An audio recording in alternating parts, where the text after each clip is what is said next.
আসসালামু আলাইকুম আরহামাতুল্লাহ। প্রিয় দর্শক, আপনারা সবাই কেমন আছেন? আশা করি আল্লাহর রহমতে ভালো আছেন। আজ আমরা এমন একটি বিষয় নিয়ে আলোচনা করতে এসেছি যা আমাদের সকলের জীবনে অবশ্যম্ভাবী। সেটি হলো মৃত্যু এবং মৃত্যু যন্ত্রণা। এই বিষয়টি নিয়ে আমাদের মনে নানা প্রশ্ন জাগিয়ে ভয় কাজ করে। কুরআন ও বিজ্ঞান এ সম্পর্কে কি বলে তা জানার চেষ্টা করব ইনশাআল্লাহ। এই আলোচনার পর আপনার চিন্তাভাবনার এক নতুন দিগন্ত উন্মোচিত হবে। কোরআনের আলোকে মৃত্যুর যন্ত্রণা। আল্লাহ তাআলা পবিত্র কোরআনের মৃত্যুর ভয়াবহতা সম্পর্কে বিভিন্ন আয়াতে বর্ণনা করেছেন। সূরা কাফের 19 নম্বর আয়াতে ইরশাদ করেছেন, অর্থাৎ আর মৃত্যু যন্ত্রণা সত্য নিয়ে আসবে, এটাই তা যা থেকে তোমরা পালাতে চেয়েছিলে। এই আয়াতে সাকরাতুল মাউত শব্দটি ব্যবহার করা হয়েছে। এর অর্থ হলো মৃত্যু ঘোর তীব্র যন্ত্রণা। এই যন্ত্রণা এতটাই ভয়াবহ যে মানুষ দিশেহারা হয়ে পড়ে। অন্যত্র সূরা আল নাহলের 28 নম্বর আয়াতে আল্লাহ বলেন, অর্থাৎ তাদের জীবন ফেরেশতারা কেড়ে নেয় এমতো অবস্থায় যে তারা নিজেদের প্রতি জুলুমকারী। তখন তারা আত্মসমর্পণ করে বলে, আমরা তো কোনো মন্দ কাজ করতাম না। হ্যাঁ, নিশ্চয়ই আল্লাহ জানেন যা তোমরা করতে। এতে সুস্পষ্ট ইঙ্গিত দেওয়া হয়েছে যে যারা নিজেদের জীবনে অন্যায় পাপাচারে লিপ্ত ছিল তাদের মৃত্যুর সময় ফেরেশতারা কঠিন শাস্তি ও যন্ত্রণার মাধ্যমে রূহ কবজ করেন। সূরা আল মুমিনুনের 99 ও 100 নম্বর আয়াতে অবিশ্বাসীদের মৃত্যুর সময় আফসোস ও অসহায়ত্বের চিত্র তুলে ধরা হয়েছে। এই আয়াতে বলা হয়েছে, অর্থাৎ অবশেষে যখন তাদের কারো মৃত্যু উপস্থিত হয় তখন সে বলে, হে আমার রব, আমাকে পুনরায় প্রেরণ করুন যাতে আমি যা ছেড়ে এসেছি তাতে সৎ কাজ করতে পারি। কখনোই নয়, এটা তো এমন কথা যা সে বলবেই, আর তাদের সামনে বারজাক থাকবে পুনরুত্থান দিবস পর্যন্ত। এই আয়াতগুলো থেকে আমরা বুঝতে পারি যে মৃত্যুর যন্ত্রণা শুধু শারীরিক নয়, বরং আত্মিক ও মানসিকও হতে পারে। বিজ্ঞানের আলোকে মৃত্যুর যন্ত্রণা। আধুনিক বিজ্ঞান মৃত্যু প্রক্রিয়া এবং মানুষের শেষ মুহূর্তে শারীরিক ও মানসিক অবস্থা নিয়ে গবেষণা করেছে।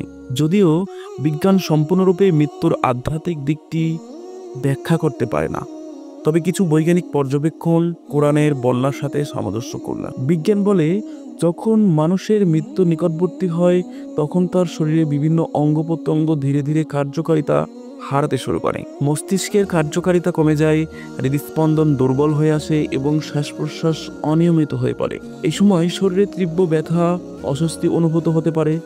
চিকিৎসা বিজ্ঞানের ভাষায় মাল্টিপল অর্গান ফেইলিওর বা বিভিন্ন অঙ্গের কার্যকারিতা বন্ধ হয়ে যাওয়ার কারণে শরীরে তীব্র যন্ত্রণা সৃষ্টি হয়। এছাড়াও অক্সিজেন সরবরাহ কমে যাওয়া, শ্বাসকষ্ট এবং মস্তিষ্কের কার্যকারিতা লোপ পাওয়া মানসিক অস্থিরতা দেখাতে পারে। বিজ্ঞান আরও বলে যে ব্যক্তি অনেক সময় আলো ঝলমলে কিছু দেখতে পায় বা অন্য কোনো অনুভূতি অনুভব করে, যা কোরআনে ফেরেশতাদের আগমনের ইঙ্গিতের সাথে সাদৃশ্যপূর্ণ হতে পারে।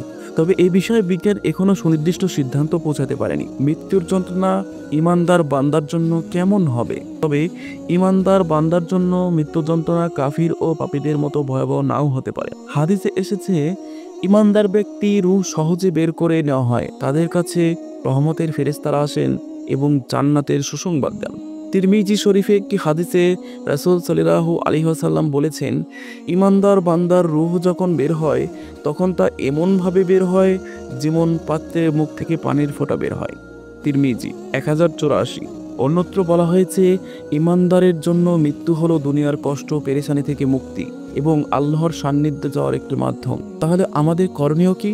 মৃত্যুর এই ভয়াবহতা সম্পর্কে জানার পর আমাদের চিন্তাভাবনার পরিবর্তন আসা উচিত। আমাদের উচিত বেশি বেশি সৎ কাজ এবং আল্লাহর হুকুম মেনে চলা, গুনাহ অন্যায় কাজ থেকে নিজেকে বাঁচিয়ে রাখা, মৃত্যুর জন্য সর্বদা প্রস্তুত থাকা, আল্লাহর কাছে ক্ষমা চাওয়া এবং রহমত কামনা করা, মৃত্যুর যন্ত্রণা থেকে মুক্তির জন্য দোয়া করা এবং নিয়মিত ইবাদত বন্দেগী সঠিকভাবে সুষ্ঠুভাবে পালন করা। প্রিয় দর্শক, জীবন ক্ষণস্থায়ী। এই দুনিয়া আখিরাতে শস্যক্ষেত্র মাত্র। আমরা এখানে যা কিছু করব তার ফল আখিরাতে ভোগ করব। তাই আসুন সকলে মিলে আমাদের জীবনকে সুন্দর ও ইসলামী শরীয়তের আলোকে গড়ি। আল্লাহ আমাদের সকলকে মৃত্যুর কঠিন যন্ত্রণা থেকে মুক্তিদান করুন এবং ইমানের সাথে মৃত্যু নসিব করুন, আমিন। আপনাদের মূল্যবান সময় দেওয়ার জন্য ধন্যবাদ। যদিও এই ভিডিওটি ভালো লেগে থাকে তাহলে অবশ্যই লাইক, কমেন্ট, শেয়ার করবেন এবং আমাদের চ্যানেলটি সাবস্ক্রাইব করে পাশে থাকবেন। ইতিমধ্যে যারা চ্যানেলটি সাবস্ক্রাইব করেছেন তাদেরকে অন্তরের অন্তঃস্থল থেকে অসংখ্য ধন্যবাদ। আল্লাহ হাফেজ। আসসালামু আলাইকুম ওয়া রাহমাতুল্লাহ।